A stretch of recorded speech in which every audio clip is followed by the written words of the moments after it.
the Honorable Erwin Tulfo, thereafter the Honorable Rafi Tulfo, thereafter the Honorable Senator Judge Aquino. The Honorable Tulfo is recognized for his interjections and interventions. You have 2 minutes, sir. Thank you, Mr. Presiding Officer. Miss Witness, Miss Constantino, dyan ba talagang account ng mga OVP sa bangko ninyo, sa show? Or si VP lang ang nag-open ng account dyan sa bangko ninyo? Yung Office of the Vice President po. OVP. Opo. So, hindi lahat dyan may account ang OVP? Wala na po akong alam. Okay. Kaya nga po, tanong ko natin, si dating VP Robredo po ba nagbukas din ng account dyan? Actually po, na-transfer lang po sa amin ang MDS account po ng Office of the Vice President noong pong September 2022 nung lumipat po sila ng kanilang office address sa Pioneer, Mandaluyong. Okay. Normal po ba na ganito kalaki ang wini-withdraw ng isang government agency? Is this normal? Nakakita ka na ba nito ng other government agencies na ganito kalaki ang withdrawal? Wala po. Unusual po ito. Unusual yung withdrawal. So therefore, kung unusual, Madam Witness, hindi po kayo nagtanong man lang, para saan po ba kayo ito? Kasi alam ko sa bangko po nagtatanong, ako po nagbabangko ko sa pribado, natatanong po yung staff ko, para saan ba gagamitin ni Sir ito, ni Sen? Hindi na ba ninyo tinatanong? Kasi po may advice naman po siya. So, kumbaga dumaan naman po ito sa proseso nila. Kaya, I don't think po na magtanong pa kami. What is the SOP? Ano pong standard operating procedure pag may mga malalaking withdrawal? Or exempted pag mga government agency, lalo po't mga matataas na ahensya ng pamahalaan? Wala na pong exemption. Kaya lang po itong sa particular na transaction po ng OVP, bali meron naman po kasi silang forward advice po sa branch. Okay. Alam niyo po ba na ito ay for intelligence fund, yung wini-withdraw? Hindi po. Hindi niyo po alam na Intel fund ito. Opo. Pero nagduda po kayo sa ganitong kalaking halaga. Is that correct? Sa personal opinion namin sa bangko, parang syempre po, saan kaya gagamitin po yung cash na to? So, pero hindi naman po namin tinanong na. Kasi may advice naman po siya. Okay, panghuli na lamang po, Madam Witness. May other agencies pa ba na may account sa inyo? Marami naman pong mga government agencies po sa Sa branch ninyo. Okay. Pero walang mga ganito kalalaking withdrawal? So far po kasi na-convert na po lahat kasi sila sa mga online system like yung sa ATM payroll. So hindi na po ganyang kalalaki mga withdrawals po nila. Thank you, Madam Witness. Thank you, Presiding Officer. Thank you, Senator Judge Erwin Tulfo. Senator Judge Rafi Tulfo is recognized. You may proceed, sir, when you're ready for interjections and interventions. You have 2 minutes, sir.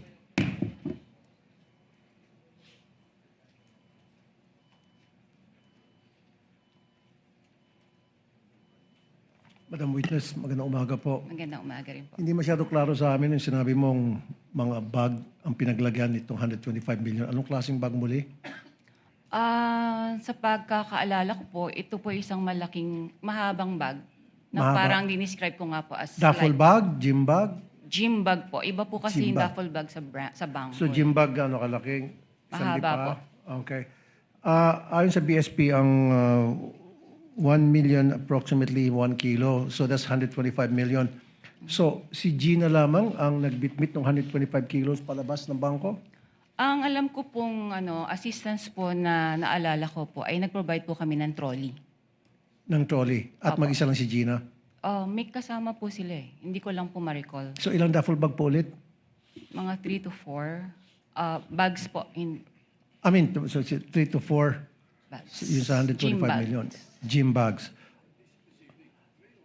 Dapat sigurado, 3, 4, 5, 6, 7, 8, 9, 10. Kasi kung 125 million at 3 gym bag, yung gym bag, ano nang kalaki yun? Mukhang hindi mahaba. Opo.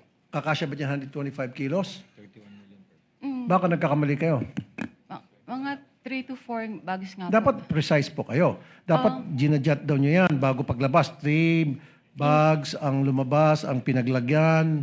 Hindi na po namin yan, ano po. Okay, sige. Pero dapat, you should be approximate, precise. Kasi we're talking of impeachment of the Vice President dito. Hindi dapat yung parang kalkulasyon lamang. As much as possible. Opo, mga gano'n, 4 bags. Okay. 4 bags. Now, wala bang, kasi alam ko, pag ganun kalaki amount, kuminsan yung bangko nag-offer doon sa depositor na i-deliver yung pera sa lugar na gusto nilang pupuntahan ng perang yon through the what we call armored car or armored vehicle. Hindi kayo nag-provide na ganoon? Hindi po. Wala po kasi kaming memorandum of agreement regarding po sa services, cash services po, or cash delivery. So, hindi nag-request yung OVP ng cash delivery through armored vehicle papunta doon sa back Wala to their po, office? Okay. Curious lang ako, sino itong, meron pa isang pangalan na kapirma sa baba ng cheque, itong Rosaline L. Sanchez, sa pagkakalam mo. Kasi di ba sa baba, nakalagay Rosaline Sanchez and then Lemuel Ortonio, signatory doon sa pag-release ng cheque. Who are they? Authorized signatory po. Isa po siya sa authorized signatories po ng Office of the Vice President. Si Rosaline Sanchez, sino po ito? Sa pagkakalam niyo po? Ang alam ko po, siya po yung sa finance. Sa finance. Okay, nabagit niyo rin po prior doon sa withdrawal, you're given 1 or 2 days para makapag-prepare ng cash. Sino po ulit tumatawag sa inyo? Si Miss Queenie Masangkay po. Paano niyo po nalaman na si Miss Queenie Masangkay yung tumatawag sa inyo? Na-meet ko na rin po siya sa branch nung pong nag-open po sila ng MDS account po. Okay. Last na naman, usually pag ganun kalaking amount ang withdraw, sinisiguro nyo na yung pupunta doon sa bangko, yun yung authorized na mag-withdraw talaga ng amount ng perang yan. Kadalasan tinatawagan pa yung principal. Wala kayong ganung klaseng protocol in place? Wala na po kasi may advice na po siya. Wala na. May advice na sige po siya. May pera na. Okay, thank you. Bago po yung bell, Senator Judge Rafi.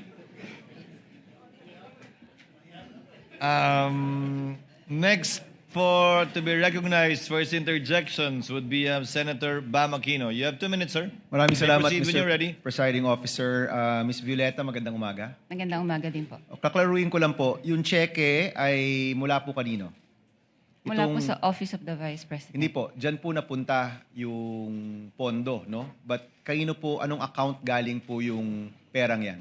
Sa Office of the Vice President nga po. Because it was already downloaded to the Office of the Vice President from the Treasury.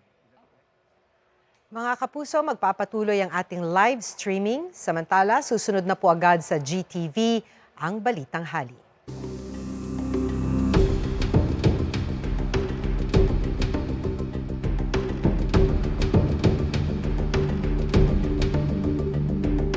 Do you report this to any agency?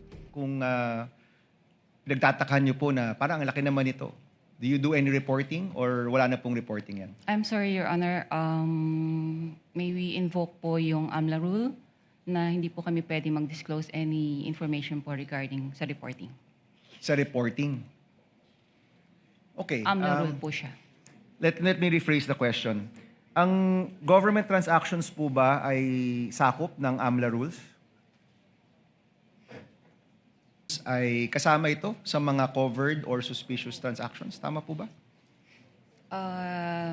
Yun nga po. So, I invoke po na mag-prohibit po ako magsabi po nito. Okay, let me rephrase. I'm sorry, for me, these are simple questions, no? Regulations lang po ito. So ulitin ko, sakop ang government transactions sa AMLA regulations, correct? Yes. Lahat po. Yes. At ano po ba yung rules natin pagdating sa pagre-report sa AMLA? Above a certain amount? Tama po ba? Opo. Opo. Magkano po yung limit? Kapag above, what amount po yan? More than 500,000 po. O any amount above 500,000, whether private po o gobyerno, nire-report niyo po sa AMLA. Supposedly po. Okay. Yan yung covered o yan yung suspicious? Yung over 500,000. Magkaiba po yun, Covered di ba? Okay. Yung suspicious po, ano po yung regulasyon kapag nagsasabit po kayo ng suspicious transaction? Ano po yung batayan? Bakit ang isang transaction ay suspicious? Kung sa tingin po namin ay doubtful po yung transaction. For this particular po, hindi naman po kami nag-doubt kasi alam namin po na legit po yung transaction. Okay, klaklaruin ko kanina po, sabi nyo personally, meron kayong pagdududa, pero officially, hindi po kayo nag-report na suspicious transaction po ito. Wala po akong sinabing may pagdududa. Kanina, sabi nyo, nung nagtanong si Senator Tulfo, sabi nyo personal Unusual lang. po ang nasabi ko po. Okay. So kahit at sa tingin po nyo, unusual ito, hindi nyo po ito ni-report bilang suspicious transaction.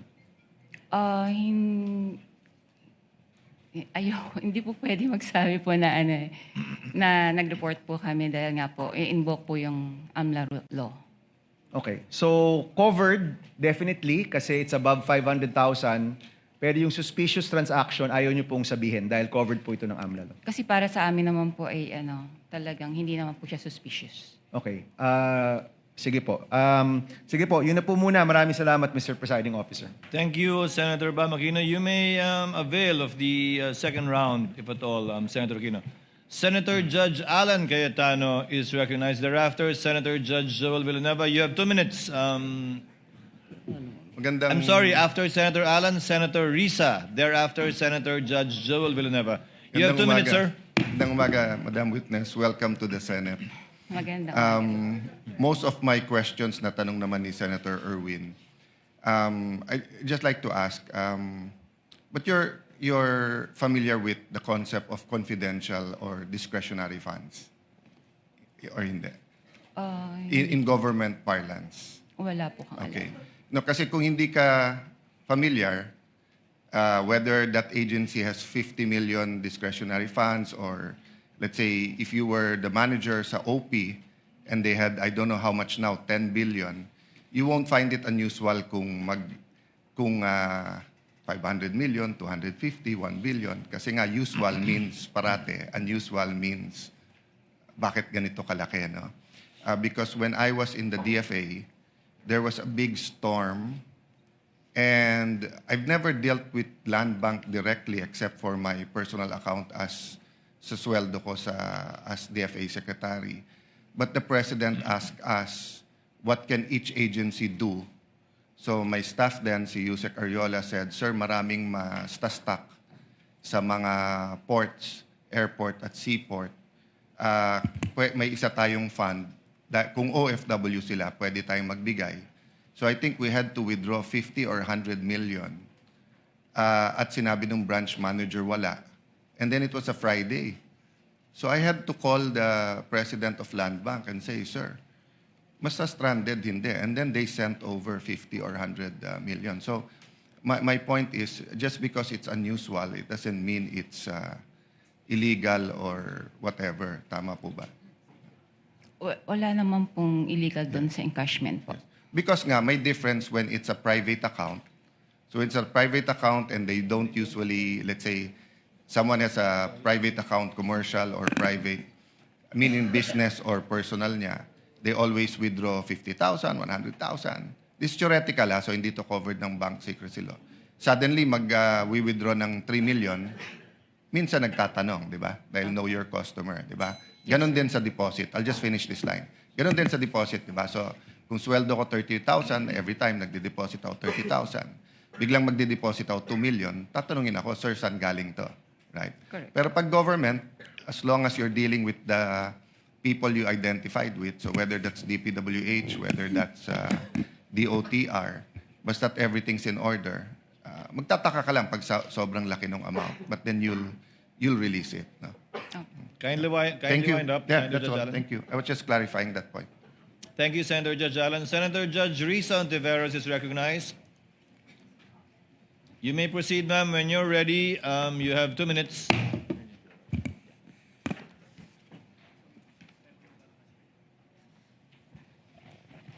Salamat po, Mr. Presiding Officer. Madam Witness, yung 32 years nyo po na sinabi sa banking industry, yun po ba lahat ay sa Land Bank lamang? Opo. Okay. And then, sabi nyo po, unusual. Unusual yung withdrawals na ito.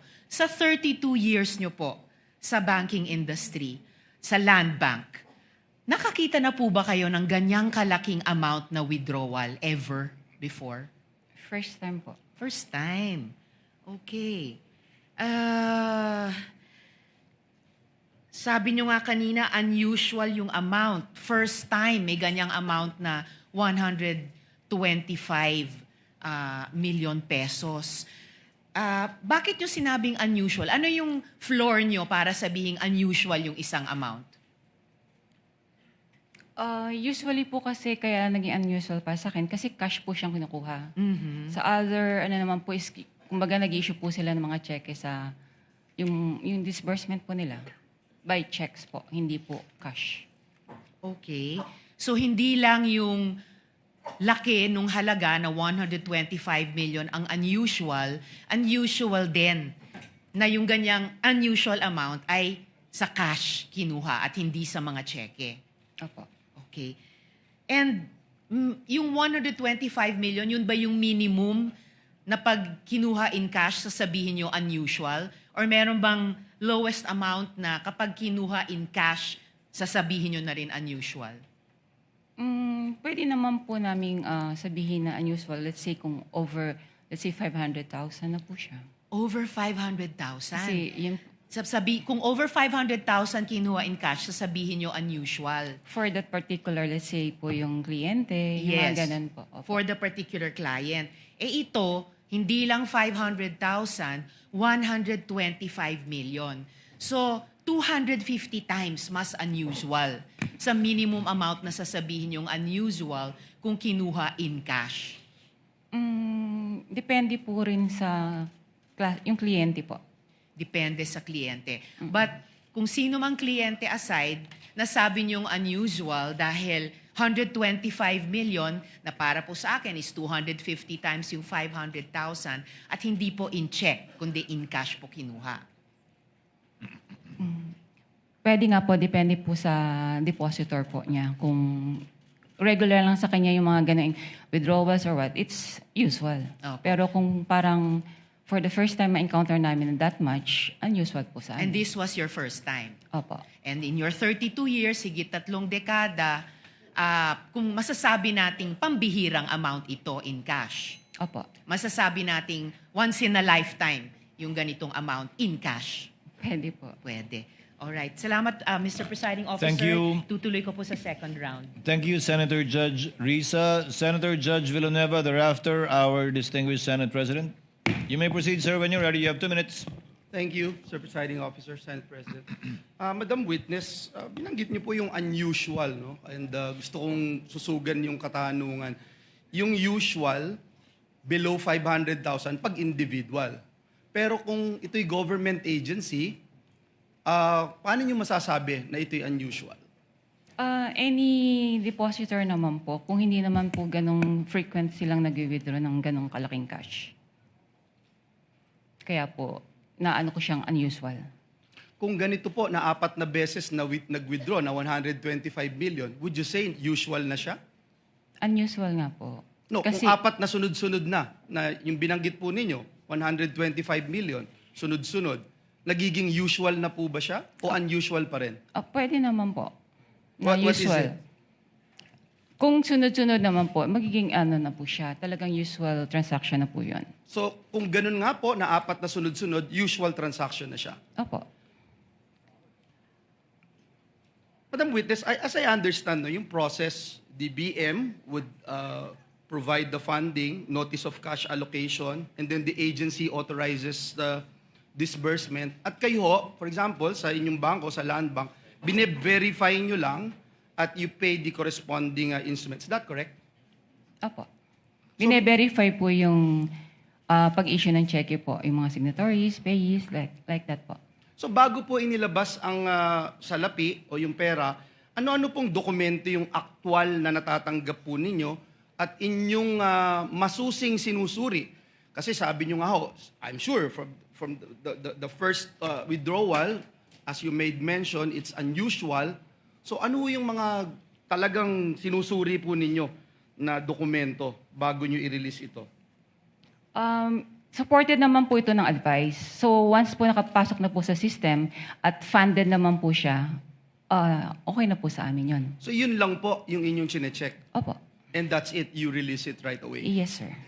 And binanggit niyo ho kanina, hindi ito suspicious Para sa ano ko po, hindi po siya suspicious. at lahat po ay legitimate. Yes, sir. One last question that I'd like to ask. With this amount of money that will be withdrawn by the payee, ano ho yung mga advance arrangements? Kasi hindi, sabi nyo nga, hindi usual, yung biglaan, 125 million.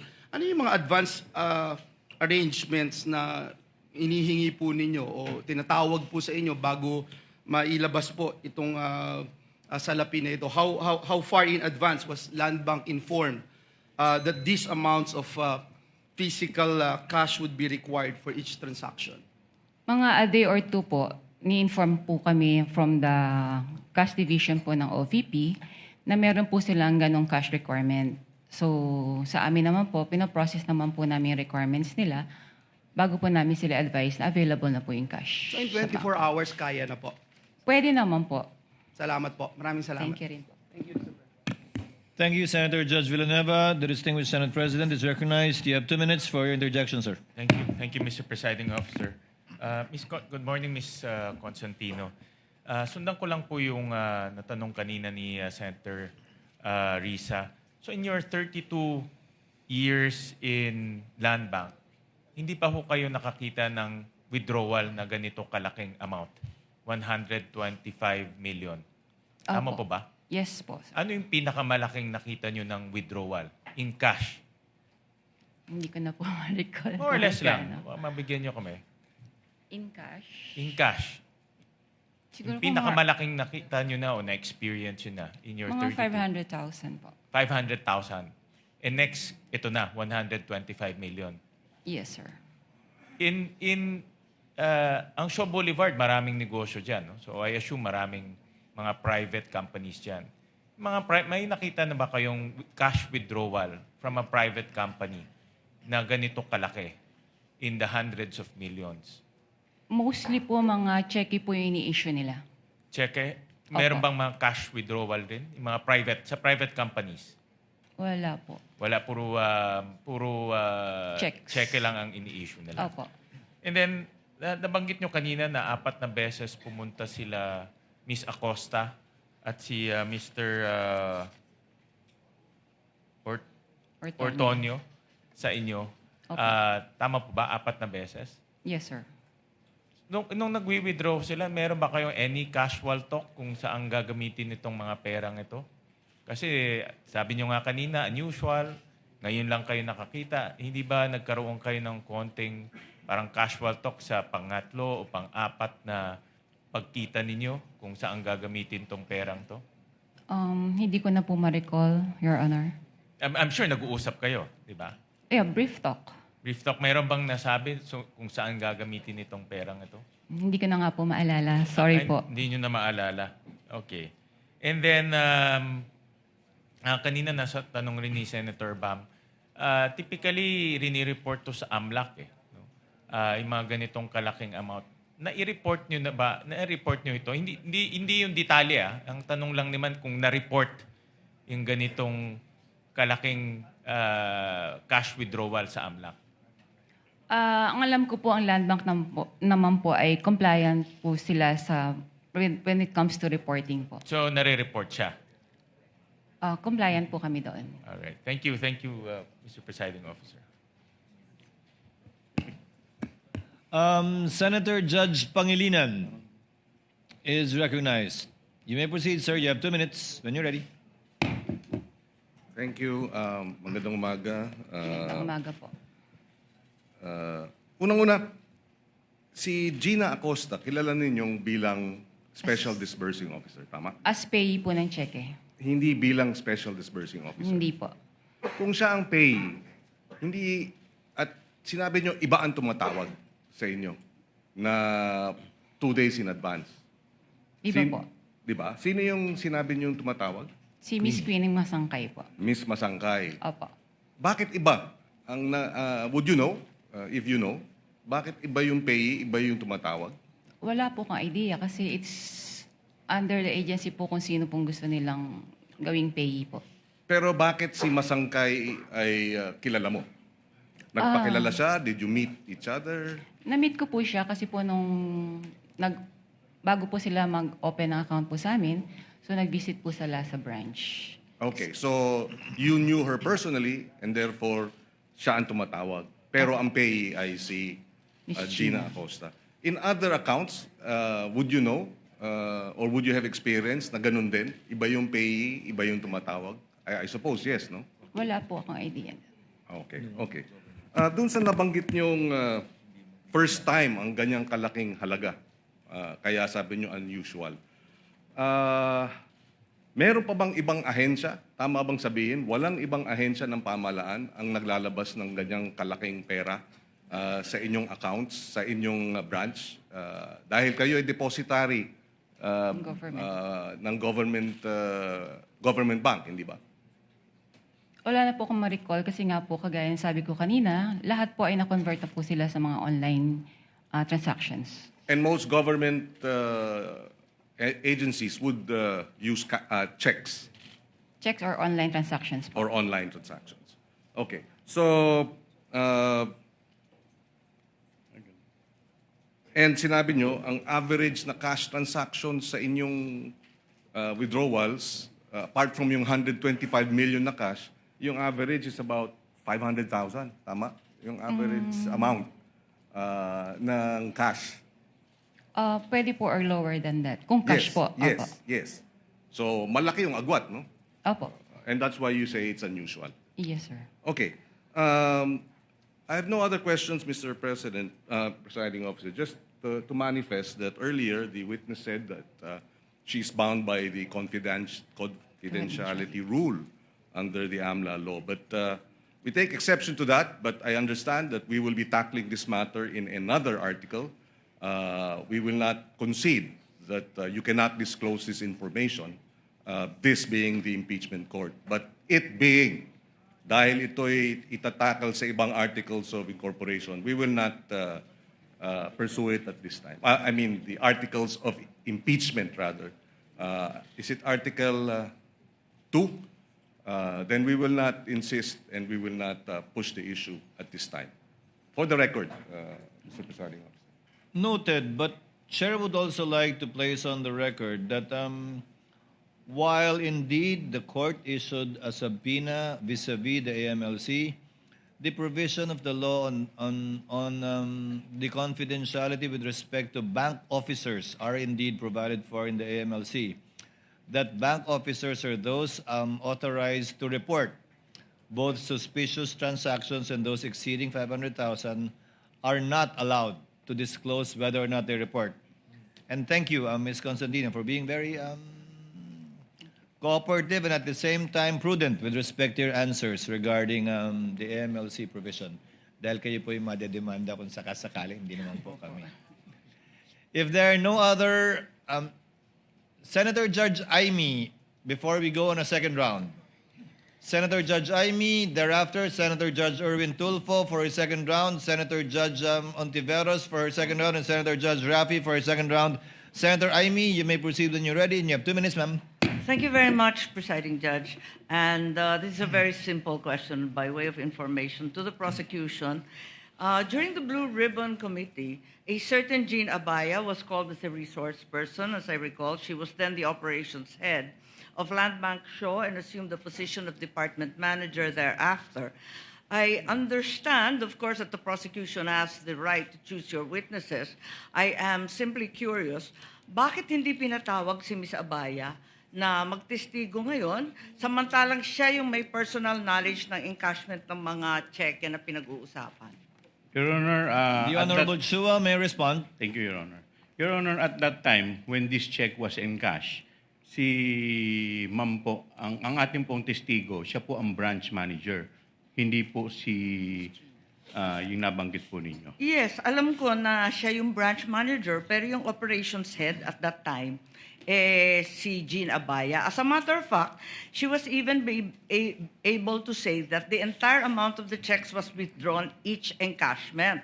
So, ang lumalabas doon sa House hearing, kung naaalala kong maigi, si Ms. Abaya ang direktang nakipag-deal kay Ms. Acosta, di ba?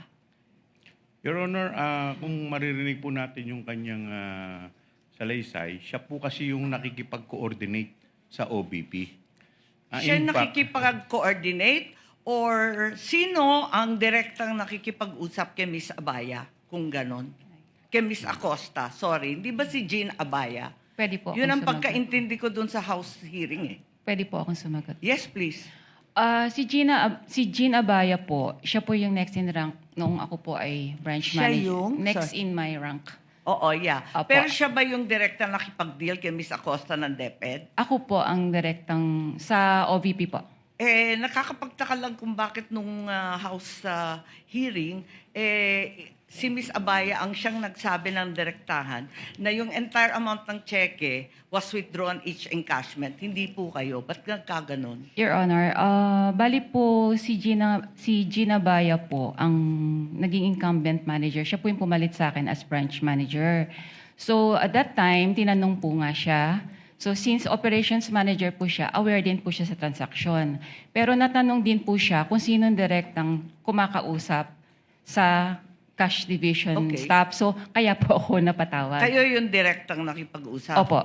Kahit siya ang nag-attest na talagang buong amount ang withdraw. Ganun ba Aware yun? naman po siya sa mga transactions din po sa branch. Okay, maliban doon, Ms. Constantino, nung House Blue Ribbon, narinig ko, nung tinanong ni Congressman Luistro, sino ang nag-withdraw ng pera at linagay sa mga bag, nung una, sabi niyo, you didn't recall.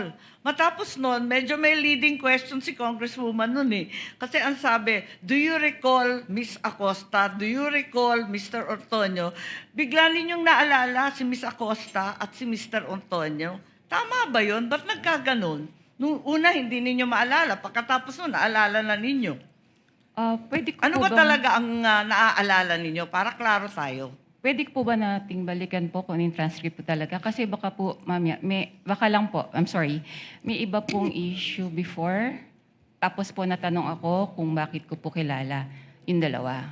So baka po may iba Kasi pa nung pong una, story up behind. tinatanong kung nare-recall ninyo, sino naglagay ng pera sa mga bag? Sabi po ninyo na hindi ninyo maalala. Tama ba yun? Ang pagkakaalala Kindly ko po, wind up. ang pagkakaalala ko, Honorable Marcos. sorry po. Ang pagkakaalala Sumasagot ko po. ang sinagot ko po yon na si Yes, Miss yes. Gina ang naglagay at si Mr. Ortonio. Ang hindi ko po ma-recall kung sino po yung naglabas na ng cash, Uy, hindi ng ko bags. tinatanong yon. Hindi yon ang tinutukoy ko. Ang tinutukoy ko, yung paiba-ibang sagot. Kasi nung una sabi nyo, hindi ninyo maalala kung sino naglagay ng pera sa bag. Pagkatapos nung binanggit sa inyo, do you recall Miss Acosta, do you recall Mr. Ortonio? Naalala ninyo kung sino naglagay na yung dalawa. Bakit ganon? Yun lang po. Ang Kindly wind up, pagkakaalam, ma'am. ang pagkakaal- Considering that Miss Acosta is allegedly the payee, bakit hindi niyo yun naalala kaagad? Doon ako nagtataka. wala po akong matandaan na sinabi ko na hindi ko ma-recall po yung naglagay ng pera sa bags. Ang alam ko po, nare-recall ko kung sino po ang naglabas ng bags. Okay, Outside the bag. balikan na lang po natin yung transcript Sige doon sa po. lower house Kung pwede at po. Baka maipaliwanag ninyo sa amin na maigi. Maraming salamat. Sige The po, lady may maraming avail for round 2 with the permission of Senators Erwin Tulfo, Ontiveros, and Rafi Tulfo. Chair would like to acknowledge Senator Lacson first since it is his first round to ask questions. Thereafter, we will be recognizing in this order Senators Erwin Tulfo, Senator Ontiveros, and Senator Rafi Tulfo for their second round. Senator Lacson may proceed. You have Thank 2 you, minutes, sir. Mr. Presiding Officer. Hindi po ako magtatanong.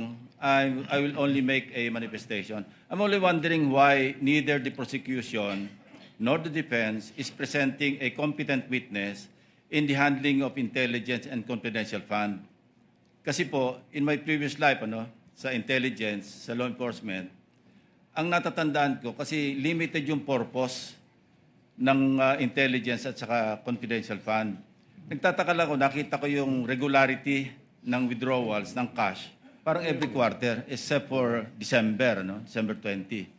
So sana kung para ma-educate kami, at saka magkaroon kami ng informed decision later on, sana meron tayong competent witness sa pag-handle ng intelligence fund or confidential fund. Para nang sa gano'n naman, ma-appreciate namin at matanong din namin sarili namin, regular ba yung every quarter kasi January, April, tapos July, di ba? Parang regular eh. Ang alam ko, pagka may pangangailangan dahil merong intelligence gathering operation, may confidential activities, saka palang mangangailangan ng pera. So yun lang, Mr. Presiding Officer. Your Honor. Defense may also respond or comment so with the prosecution. Thank you. We will recognize both sides, but recognize first to respond to the inquiry of the manifestation, rather, of Senator Judge Lacson. The Honorable Chua. You may proceed, sir. Thank you, Your Honor. Your Honor, we will be presenting our witness, pero hindi po siya yung testigo po pagdating po dyan. In time po, we will be presenting witness or witnesses that will explain yung manner po ng confidential Kasi fund. I asked my staff, wala po sa listahan ng testigo na meron tayong competent witness. So, saan ang galing yung sinasabi nyo may pipresent kayo? Yung COA po. They will be the COA one is to- not a competent witness sa pag-handle ng intelligence and confidential funds. Meron- Somebody, Your Honor, meron po you know, kasi maybe kaming reservation. A retired intelligence officer, you know, somebody like that na maalam mag-handle. Nagtataka lang ako bakit masyadong regular tapos yung una pa, natapat pa na magpapasko. Yes, Your Honor, may present po kami, pero kung makikita po ninyo dun sa aming pre-trial brief, meron po dong reservation. Thank you. Thank you. Confidential pa daw po. The Honorable Attorney Poa, rather, is recognized for your comment to the manifestation of Senator Lacson. Thank you, You may Mr. proceed, sir. Presiding Officer. Same comment actually with the prosecution, Your Honors. Meron din po kasi tayong mga reservations. So we will present when we feel necessary, Your Honors. Sa ngayon nga, confidential pa din yung witness niyo. Senator Erwin Tulfo is recognized for his availment of round 2. You may proceed, sir. You have 2 minutes. Thank you, Mr. Presiding Officer. Ms. Witness, ito pong transaksyon na 125, 4 times po yata ito. Tama po ba? Tama po. Alright. Hindi po ninyo na-report ito sa AMLAC? Gaya po ng sabi ko po, na-invoke ko po yung AMLA rule prohibiting us to disclose po any information regarding No, I'm that. not saying na you have to disclose to us. Pero I'm saying, kailangan po bang i-report ito? Kasi, ma'am, ayon po sa AMLAC law natin, covered po ang lahat po ng government transactions ng government agencies. Tama po ba? Do you Opo. agree to that? All right. Yes po. At saka, another thing, ito po ba ang transaksyon na ito ay nasa ilalim ng list of due and demandable accounts payable LDDAP?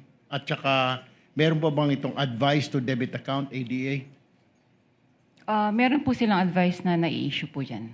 Okay, pero nasa ilalim po ba ito ng LDDAP, yung list of due and demandable accounts? I Payable. think agency na po ang pwedeng sumagot po regarding this. Okay, all right. That's all, Mr. Presiding Officer. Thank you, Senator Judge Erwin Tulfo. Senator Judge Risa Ontiveros for her second round. You may proceed, ma'am. When you're ready, you have 2 minutes.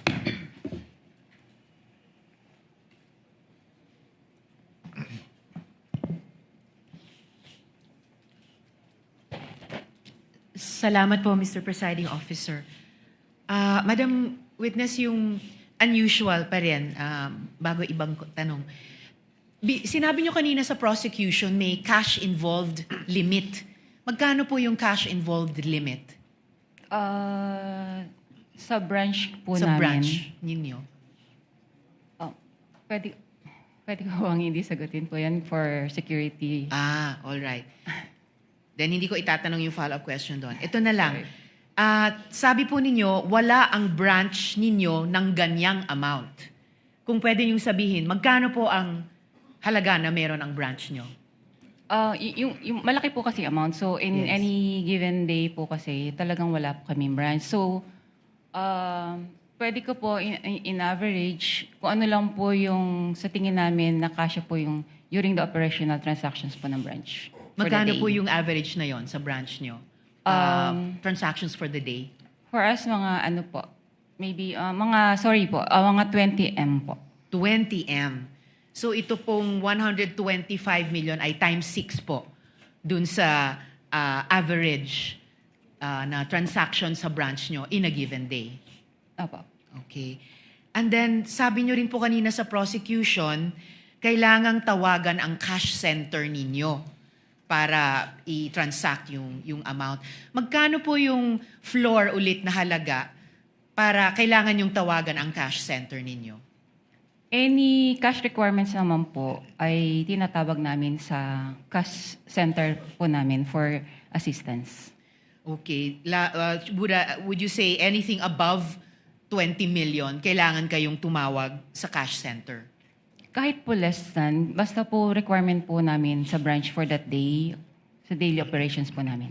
And yung 125 million na yon ay lampas sa kaya ng branch nyo in that day? Opo. Okay. Kaya unusual ang sinabi nyo kanina Opo. sa prosecution. Opo. Okay po. In total, kalahating bilyong piso in cash ang winidraw ng Office of the Vice President sa branch ninyo. Sa experience nyo po, karaniwan rin po bang mag-withdraw ang isang ahensya ng ganyang halaga, kalahating bilyong piso, in cash, sa loob lamang ng 8 buwan? Hindi ko po yun masasagot kasi yung agency po maybe ang dapat pong sumagot about it. Oh, pero para sa branch po ninyo, naranasan nyo na po ba in the higit 3 dekadang nagtrabaho kayo sa Land Bank na merong alinmang ahensyang nag-withdraw ng ganyang halaga, kalahating bilyong piso in cash sa loob lamang ng less than 3/4 of a year? Wala po akong ma-recall kasi mostly nga po ang sabi ko ay puro through online or ang transactions na po nila or cheque. Okay.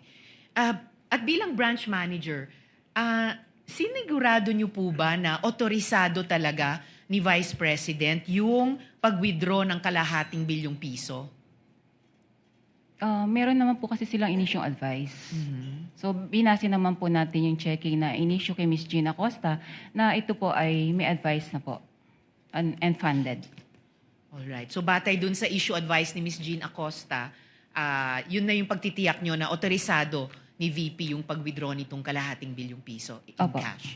Opo. Salamat po. Salamat, Mr. Presiding Officer. Last 2 questions if there's a final round. Salamat po. Senator Judge Risa, Senator Judge Rafi Tulfo for his availment of round 2. You may proceed, sir, when you're ready. You have 2 minutes.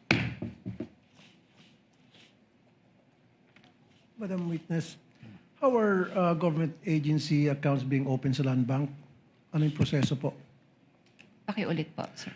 Ano po yung proseso para yung isang government agency ay makapag-open ng account sa Land Bank?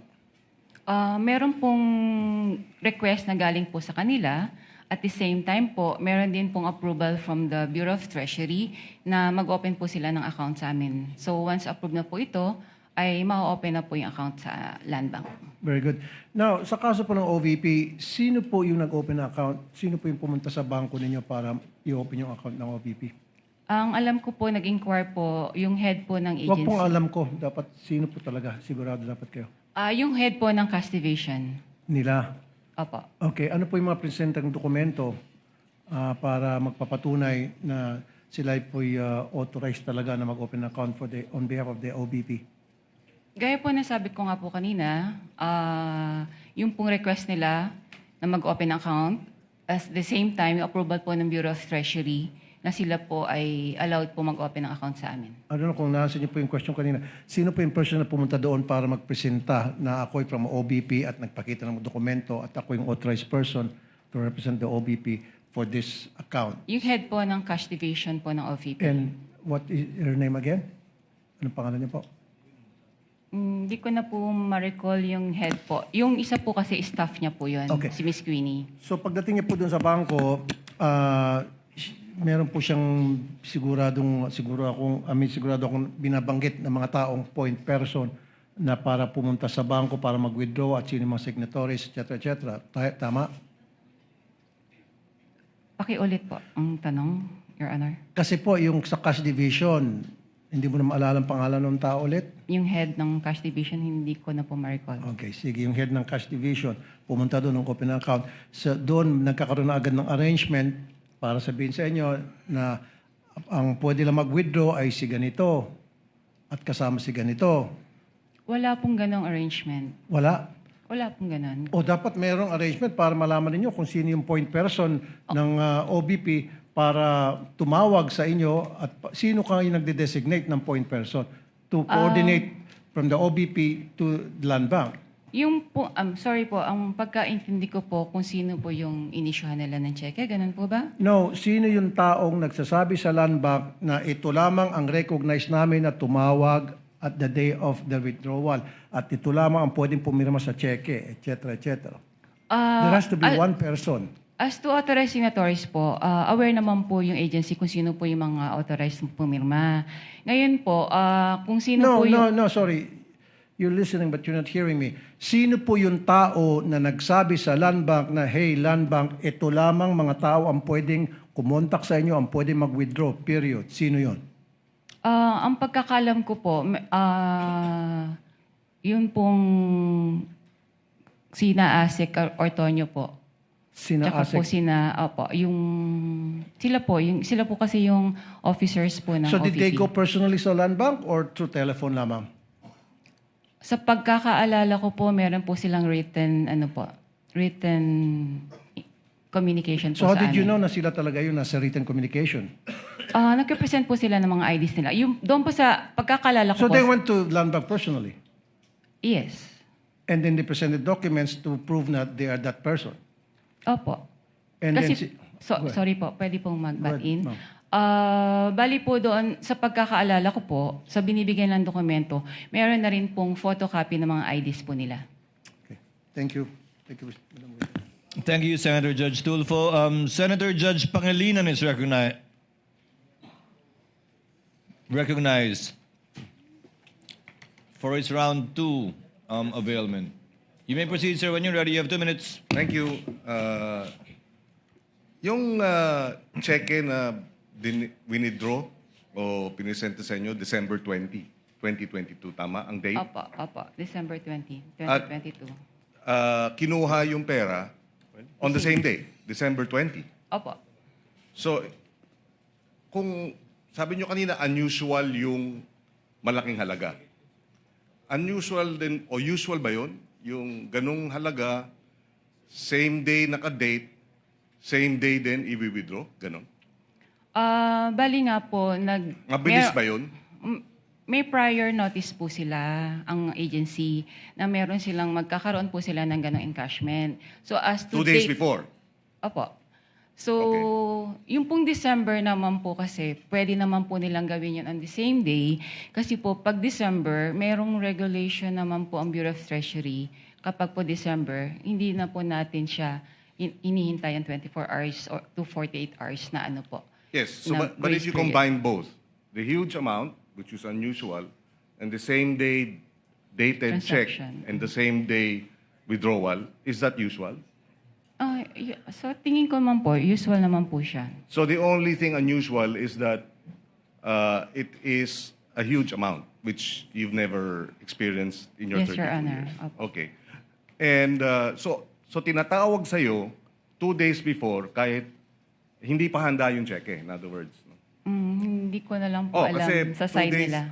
Opo. 2 days before, pero posible no, na 2 days before, December 18, 17, hindi pa nahahanda yung cheque, pero ihahanda nila, pininotify na kayo. Opo.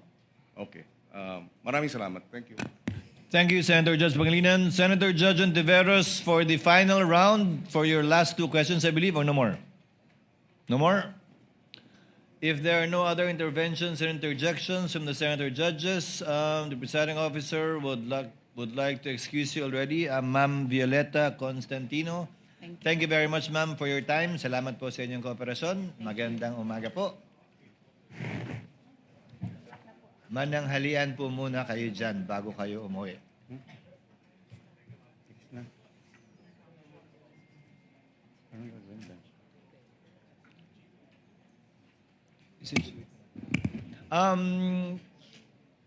Yes, Senator Judge Pangilinan. Quick manifestation because I'm receiving a few text messages. The about- gentleman may proceed. Thank you. About the non-disclosure by covered transactions. We just have to distinguish, para sa interest lang ng mga nagtatanong, ang covered institutions na hindi pwede mag-disclose ang mga bangko ng AMLA records. Pero ang AMLA mismo, hindi siya, at least the position of the impeachment court, is not covered by the confidentiality of records. That was what the so that that was what the clarifies. chair said earlier, and that was Yes. contained in the ruling of the court. Yes. Thank you, Mr.